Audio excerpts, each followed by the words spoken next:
नमस्कार, मैं हूँ गरिमा भारती और आप दिन भर बिहार देख रहे हैं, जहां हम आपको दिन भर की बिहार की बड़ी खबरों से रूबरू कराते हैं। सबसे पहले नजर सुर्खियों पर। नीट यूजी 2026 परीक्षा रद्द, एनटीए ने कहा दोबारा होगी परीक्षा। नीट विवाद पर तेजस्वी का सरकार पर हमला, छात्रों के भविष्य से खिलवाड़। टीआरई 4 पर शिक्षा मंत्री का बड़ा बयान, बहाली नहीं फंसेगी। पीएम मोदी की अपील के बाद सम्राट कैबिनेट के मंत्रियों का बड़ा कदम। नीतीश कुमार ने जेडीयू कार्यालय में जन सुनवाई व्यवस्था का लिया जायजा। आरा में एमएलसी उपचुनाव के दौरान भारी हंगामा। बिहार में महिलाओं के खिलाफ बढ़ते अपराध पर डीजीपी विनय कुमार सख्त। पटना में लोको पायलट की पत्नी का शव मिला, पिता बोले हत्या हुई। बिहार के 2 लोगों की हत्या करने वाला का यूपी पुलिस ने किया एनकाउंटर। पटना समेत 10 जिलों के लिए बारिश का अलर्ट। और अब खबरें विस्तार से। नीट यूजी 2026 में लगे अनियमितताओं के आरोप के बाद परीक्षा रद्द कर दी गई है। 3 मई को हुई परीक्षा में पेपर लीक का मामला सामने आया था। इस साल करीब 23 लाख छात्रों ने नीट में हिस्सा लिया था।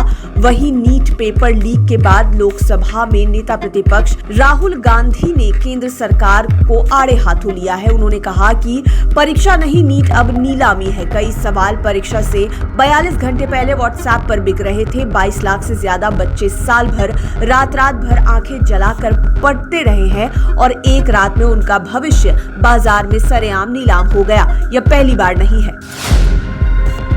राजद नेता तेजस्वी यादव ने सरकार पर सवाल उठाते हुए कहा कि क्या सरकार के पास इतनी प्रशासनिक क्षमता और इच्छा शक्ति भी नहीं है कि एक सामान्य परीक्षा बिना पेपर लीक के कराई जा सके। उन्होंने तंज कसते हुए कहा कि कहीं यह संयोग और प्रयोग की राजनीति का हिस्सा तो नहीं है, जिसमें जनता परेशान होती रहे और सत्ता को फायदा मिलता रहे। सरकार को बताना चाहिए कि इस अतिरिक्त खर्च और संसाधनों की बर्बादी का जिम्मेदार कौन होगा। प्रधानमंत्री नरेंद्र मोदी को घेरते हुए उन्होंने कहा कि सरकार युवाओं की समस्याओं को दूर करने के बजाय संस्थानों का राजनीतिक इस्तेमाल करने में ज्यादा व्यस्त है।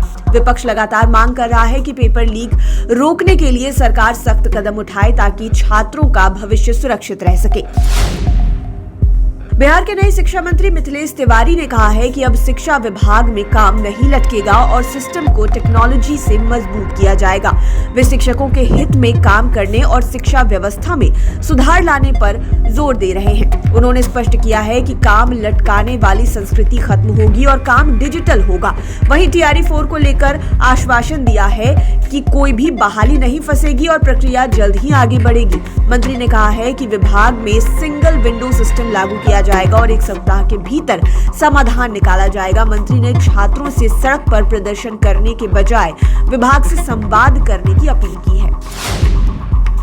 प्रधानमंत्री नरेंद्र मोदी की अपील के बाद सम्राट सरकार के मंत्री अब खुलकर समर्थन में आए हैं। डिप्टी सीएम विजय चौधरी ने कहा कि प्रधानमंत्री के आह्वान को पूरे देश को समर्थन करना चाहिए। उन्होंने कहा कि मैंने खुद अपने वाहनों की संख्या आधी कर दी है, जरूरत पड़ेगी तभी सरकारी यात्रा पर जाऊंगा। उन्होंने कहा कि जो लोग प्रधानमंत्री की इस अपील का विरोध कर रहे हैं वे देश हित की भावना को नहीं समझ रहे हैं। वहीं मंत्री लेसी सिंह ने कहा कि पूरा बिहार इस पहल के साथ खड़ा रहेगा। उन्होंने कहा कि पेट्रोल बचाने के लिए सरकार और जनता दोनों को आगे आना चाहिए। साथ ही उन्होंने महिलाओं से भी देश हित में 1 साल तक सोना न खरीदने की अपील की है।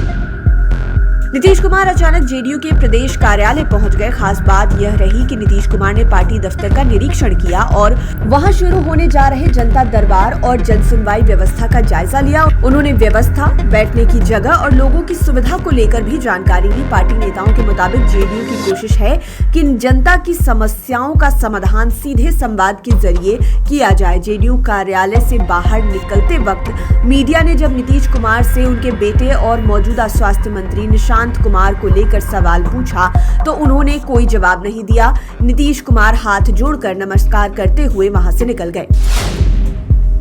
बिहार विधान परिषद उपचुनाव के दौरान आरा में सियासी पारा उस वक्त चढ़ गया जब मतदान केंद्र के पास पार्टी कार्यालय होने को लेकर हंगामा शुरू हो गया। राजद प्रत्याशी के समर्थकों और प्रशासन के बीच हुई इस नोकझोंक ने कुछ देर के लिए अफरा तफरी का माहौल पैदा कर दिया, लेकिन पुलिस की मुस्तैदी से स्थिति को जल्द ही संभाल लिया गया। यह मामला आदर्श आचार संहिता के कथित उल्लंघन से जुड़ा है। राजद प्रत्याशी सोनू कुमार राय के समर्थकों ने दंडाधिकारी पर पक्षपात का आरोप लगाते हुए हंगामा किया।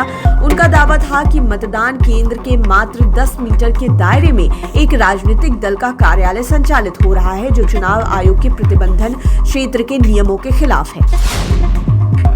बिहार में महिलाओं के खिलाफ बढ़ते अपराध और घरेलू हिंसा के मामलों को लेकर पुलिस मुख्यालय अब सख्त नजर आ रहा है। इसी कड़ी में बिहार के डीजीपी विनय कुमार ने घरेलू हिंसा और जेंडर आधारित हिंसा विषय पर आयोजित राज्य स्तरीय प्रशिक्षण कार्यशाला में पुलिस कर्मियों को कड़ा संदेश दिया।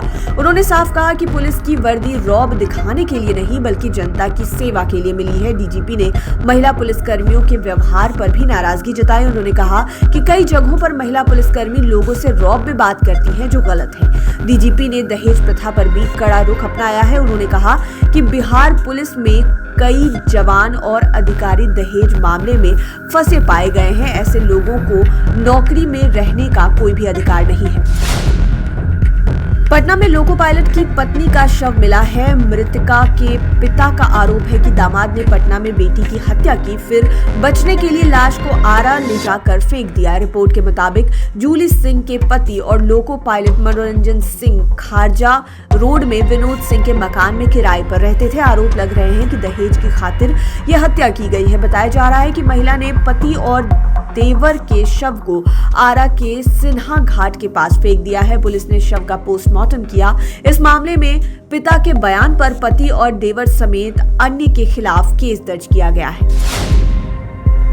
बिहार के 2 लोगों की हत्या करने वाले साइको किलर को पुलिस ने एनकाउंटर में ढेर कर दिया है। साइको किलर की पहचान गुरप्रीत के रूप में हुई है। आरोपी पर बिहार के गया निवासी एक यात्री और कैमूर की महिला समेत 3 लोगों की हत्या का आरोप था। चंदौली एसपी आकाश पटेल ने बताया कि आरोपी को पुलिस क्राइम सीन रिक्रिएट कराने के लिए लेकर गई थी। इसी दौरान उसने एक पुलिसकर्मी की पिस्टल छीन ली और फायरिंग करते हुए भागने लगा। जवाबी कार्रवाई में पुलिस ने गोली चलाई, जिसमें गुरप्रीत गंभीर रूप से घायल हो गया। अस्पताल ले जाने के बाद डॉक्टरों ने उसे मृत घोषित कर दिया। बिहार में मौसम ने एक बार फिर से करवट ले ली है। राज्य के कई जिलों में अचानक मौसम खराब होने की आशंका को देखते हुए आपदा प्रबंधन विभाग ने ऑरेंज अलर्ट जारी किया है। विभाग ने मेघ गर्जन, वज्रपात, तेज हवा और मध्यम बारिश को लेकर लोगों को सतर्क रहने की अपील की है। आपदा प्रबंधन विभाग की ओर से जारी ताजा अलर्ट के मुताबिक पटना, नालंदा, लखीसराय और शेखपुरा जिलों में खराब मौसम की चेतावनी जारी की गई है। विभाग ने लोगों से अपील की है कि खराब मौसम के दौरान घरों से बाहर निकलने से बचें। खासकर खुले मैदान, खेत, पेड़ के नीचे और बिजली के खंभों के आसपास खड़े नहीं होने की सलाह दी गई है। किसानों और मजदूरों को तत्काल सुरक्षित स्थानों पर ले जाने को कहा गया है। आज के दिन भर बिहार में फिलहाल इतना ही। आप लाइव सिटीज के साथ बने रहें। अगर इस वीडियो को आप यूट्यूब पर देख रहे हैं तो चैनल को सब्सक्राइब करें। फेसबुक पर देख रहे हैं तो पेज को लाइक करें। आप हमें ट्विटर और इंस्टाग्राम पर भी फॉलो कर सकते हैं। धन्यवाद।